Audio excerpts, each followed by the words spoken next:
La globalización.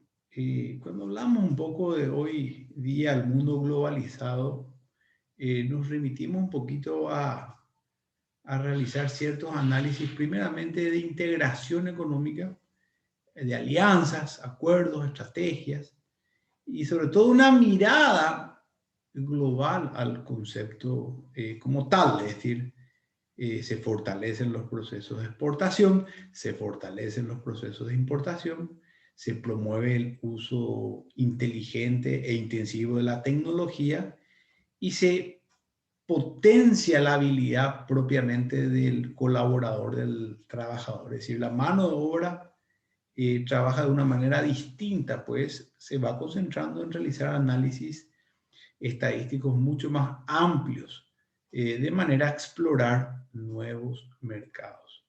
Implica curiosidad, implica capacidad investigativa, implica tener conocimientos acerca de economía, sólidos conocimientos para medir los impactos y fundamentalmente nos alienta a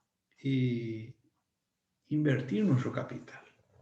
Nos alienta a tener una cultura tendiente hacia la reinversión propiamente y esto naturalmente genera más empleo en el país. Es decir, lograríamos una suerte de garantía en cuanto a empleos para especialmente la clase joven, ¿verdad? Es lo más importante dentro de estos procesos.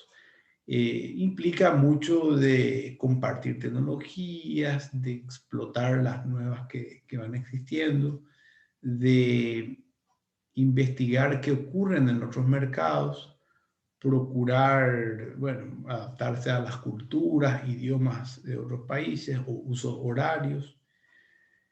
Y bueno, se fortalece también naturalmente el concepto en sí de procesos administrativos, pues se requiere de tener afinado un poco la idea de procesos productivos intensivos, ciertamente, ¿verdad? Aquí en este pequeño cuadro que muestro en la pizarra, que había ya también compartido con todos ustedes, encontramos un poco el análisis de los efectos.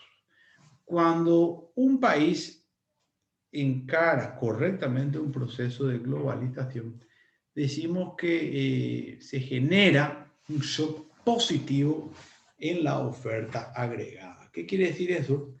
Que hay más empresas, más productividad, más competencia. Por ese efecto de la competencia, los precios se van reajustando dentro de un equilibrio, busca el equilibrio, pero para abajo. Y naturalmente el país se vuelve más competitivo, se generan más puestos de trabajo. Claro está, para ello es crucial el papel que cumplen las instituciones públicas, políticas también, ¿verdad? Donde los mecanismos de control tienen que ser transparentes, así como también la ley y la aplicación de la ley, ambas cuestiones, tienen que ser justas para todos. No se admite la informalidad, no se admite la injusticia en ese aspecto. Tiene que haber una política, reitero, transparente en cuanto a condiciones se refiere, precios, costos, salarios, etcétera. Incluso la parte de permisos, ¿verdad? Globalización económica, entramos un poco a analizar el concepto de qué es un shock de oferta positivo. ¿Qué entendemos por shock de oferta positivo?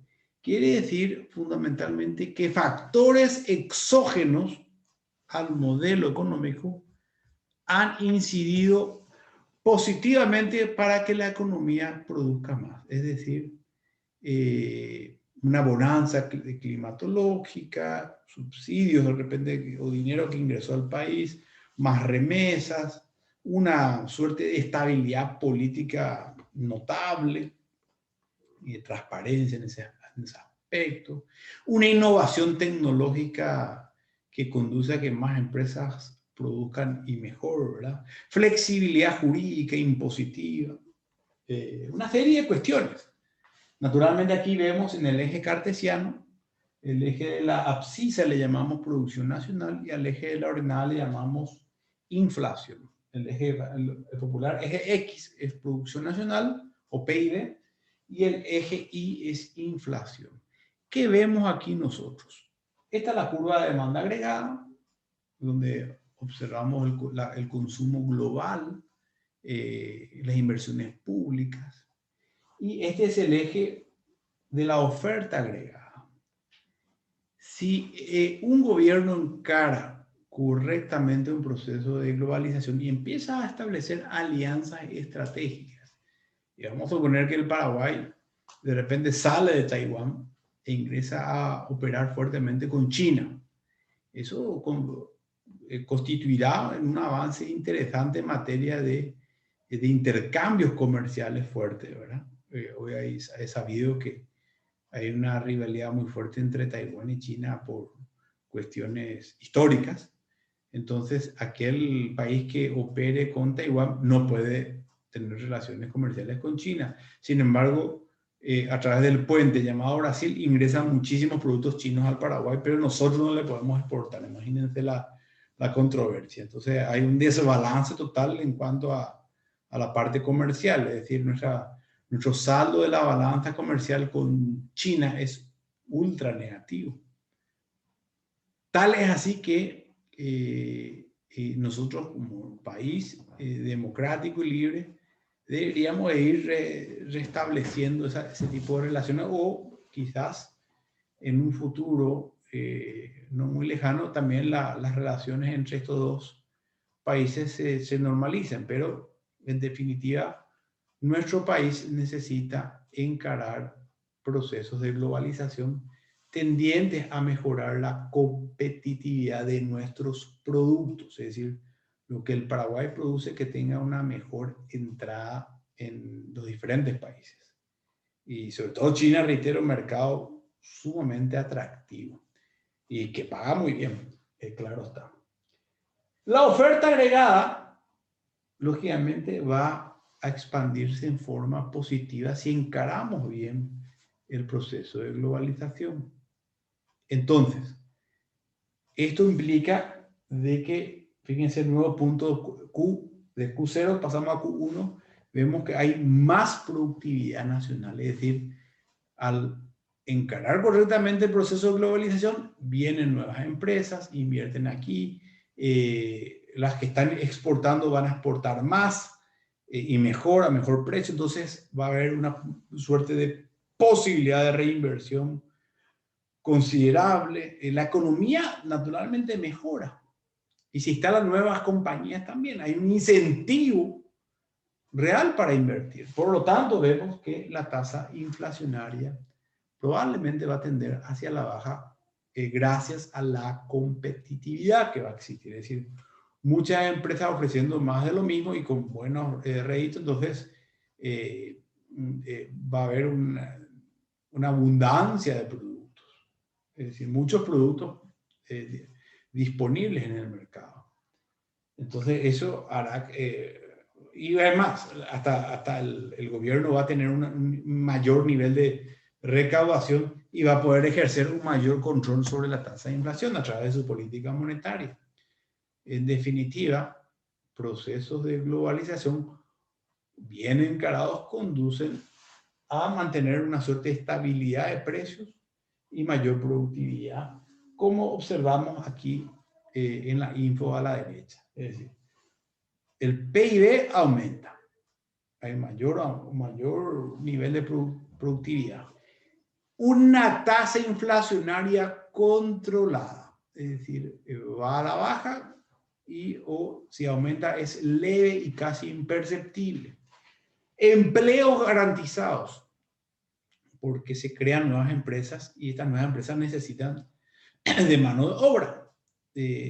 Independientemente de la innovación tecnológica que pudiese ocurrir, habrá nuevos empleos y naturalmente los jóvenes van a poder aprovechar mejor este empuje económico.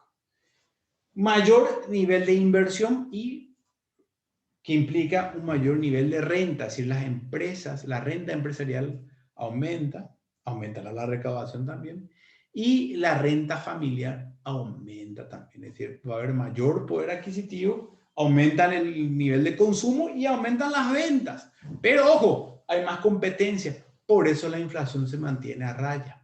Esa es la clave, a diferencia de otros procesos que pueden ser, pueden aumentar la productividad puede aumentar por dos factores. El endógeno, que es el interno, que un gobierno puede imprimir dinero, puede aumentar sus gastos públicos, pero genera deuda. El endógeno genera inflación. El exógeno no genera inflación. Eso anótenlo bien. El endógeno genera inflación. El exógeno no, como el caso que estoy mostrando a continuación. Esa es la parte más importante de esta parte, de esta lección, ¿verdad? Y en definitiva, todo proceso de globalización implica un poco valorar lo que tenemos, valorar y sobre todo informarse acerca de los recursos que vamos disponiendo. En ese sentido, voy a traer mi cámara aquí. Vamos a compartir brevemente algunas informaciones muy importantes que hacen relación bueno, cómo es que se van encarando los procesos. A ver un poquito. De hecho,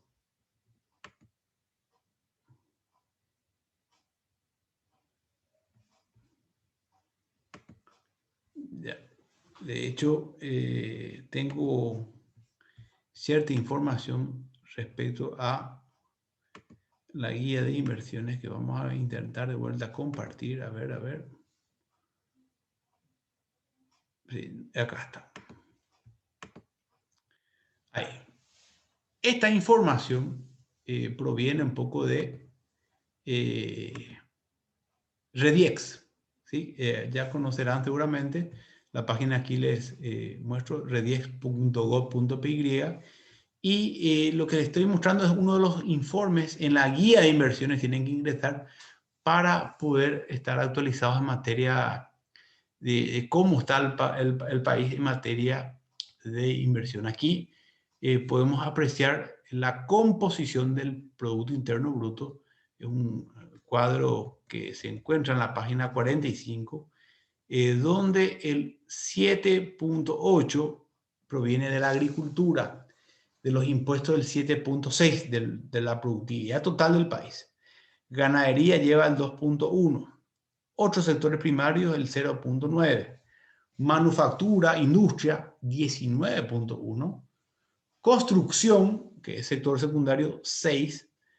Agua y electricidad, 7.5. Gobierno central aporta 9.3. Comercio genera el 10.6.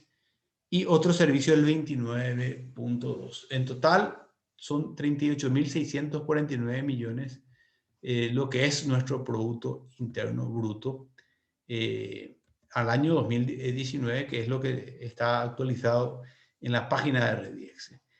La inflación, fíjense cómo se mantiene dentro de un rango meta promedio.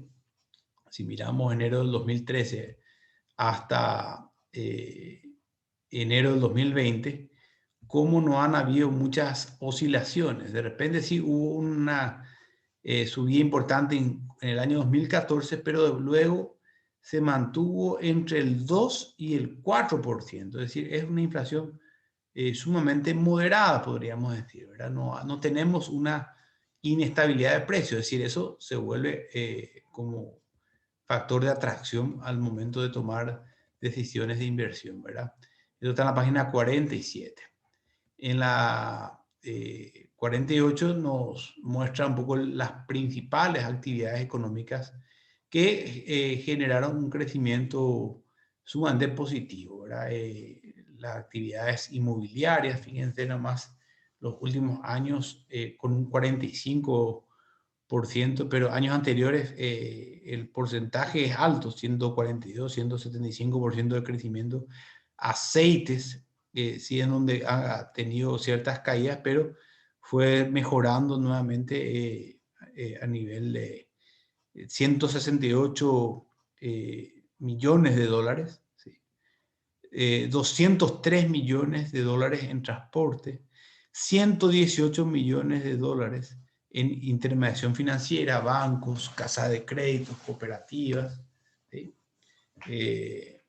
Un porcentaje bastante interesante para poder tener también la información, ¿verdad?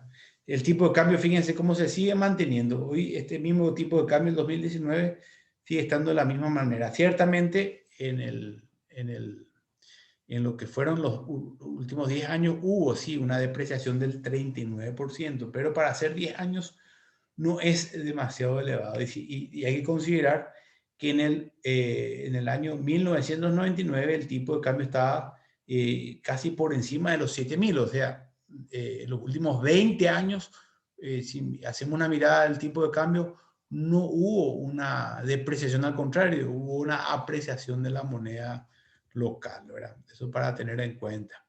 En cuanto a, aquí ya mostrábamos en la gráfica la evolución del PIB en cuanto a porcentajes, pero en esto no querría compartir la evolución sí de las exportaciones, ¿verdad? Es donde podemos observar que las exportaciones registradas, estamos hablando de 7.652 millones de dólares entre enero y diciembre del 2019, reexportaciones 3.585 millones de dólares y otras exportaciones 1.184, fíjense, 12.386. Y cada año es como que se mantiene, incluso con la pandemia, o sea, no hubo no hubo una variación demasiado importante año tras año en materia de composición de exportaciones entre los años 2015 y 2019. ¿Y cómo están las importaciones? Fíjense lo llamativo. Estos mismos valores casi se replican en las importaciones, es decir, nuestro saldo de la balanza de pagos está bastante equilibrado. En el año 2019 tuvimos un pequeño superávit, ¿sí? 12.386 contra 12.250, un pequeño superávit. Y en el año 2018 también, 13.730 contra 2.917. Sí tuvimos un pequeño déficit, no, superávit también en el 2017. Prácticamente todos los años tuvimos pequeños superávit, sobre todo, y hay que ser un poquito honestos con esto, gracias un poco al desempeño del sector primario, soja y carne, fundamentalmente. Pero hemos tenido saldos positivos en la balanza de pagos y acá está la información en la guía de inversiones del Paraguay que quiero que después puedan ingresar, ¿verdad? Estas son las páginas, aquí está la página 56. Fíjense esta info muy importante en cuanto a desempeño destacado. ¿Cuáles son los sectores más competitivos del Paraguay? Somos el tercer país con la flota de barcazas más grandes del mundo. El cuarto a nivel de exportador mundial de soja y derivados. Cuarto del mundo. También el cuarto exportador mundial de almidón. El cuarto nivel mundial de exportador de yerba mate. El cuarto nivel mundial de cuero bovino, de exportación de cuero bovino. Y en todo eso, o sea, uno hoy entra a trabajar en estos rubros y tiene grandes posibilidades, grandes chances de que le vaya bien porque el Paraguay ya tiene una marca reconocida, ya se quiere nuestra yerba mate, ya se quiere nuestro almidón, ya se quiere nuestra soja, o sea, hay grandes posibilidades para adentrarse en estos rubros, ¿verdad? Somos el sexto exportador mundial en mantas, el sexto en producción y exportación de arroz con cáscara, el octavo en el mundo exportador mundial de carbón vegetal, también en carne bovina octavo, y noveno en cuanto a lo que es jugo de pomelo. Muy interesante. El Banco Mundial clasifica a Paraguay en el grupo de países de renta media alta, es decir, nos da en cierta manera una calificación de que somos un país en donde la calidad de vida es relativamente buena, ¿cierto? Media alta, ¿verdad? Sin embargo, estamos muy lejos todavía de lo que es el Uruguay, Chile, Colombia, Perú. Brasil está en el puesto 71 a nivel mundial. Chile está en el 33 y Paraguay está en el 97. Solamente superándole a Bolivia en el 107 y a Venezuela que está en el 133. A modo de mostrar un poquito de información que lo tienen que leer. Lectura obligada, gente. Muy, muy importante, por cierto. Bueno, en conclusión, hoy día la mirada hacia un mundo más globalizado nos permite también mejorar nuestra capacidad de adaptación. Es decir, podemos lograr ir introduciendo nuevos productos. Hoy en Mango podemos procesarlo, podemos hacer jugo, podemos trabajar con el KGE y exportar edulcorante. Podemos, y que tenemos muchísima materia prima y conocimiento, podemos trabajar fuertemente con lo que es tejidos. Nuestra chipa realmente es muy, muy querida, o sea, por eso el almidón paraguayo está entre los principales rubros, pero podemos ir trabajándolo con mayor fuerza. No quedarnos solamente mirando al mercado nacional, hay que mirar Argentina con casi 50 millones de habitantes, Brasil con casi 250 millones de habitantes. Hace poco estuve en la Embajada del Ecuador dando una conferencia sobre redes de comercio electrónico y bueno, con Ecuador tenemos muy poco intercambio aún, pero sin embargo las expectativas son altas. Hoy el consulado de Ecuador, la Embajada de Ecuador aquí en Paraguay, está a las órdenes para asesorar a quien quiera instalar, por ejemplo, una empresa en el Ecuador. Hay muchísimas ventajas a nivel impositivo y a nivel de transparencia. Entonces, y ellos mismos te hacen una asesoría gratuita para analizar la viabilidad de producción. O sea, ese tipo de cuestiones es lo que hoy finalmente nos mueve a poder e incentiva realmente a poder dedicarnos a estos rubros. Es desafiante, requiere mucho conocimiento, especialmente de productividad y de comercio exterior y de economía. Pero bueno, ustedes van por ese camino, claro está. La cuestión es animarse. Eso es lo más importante.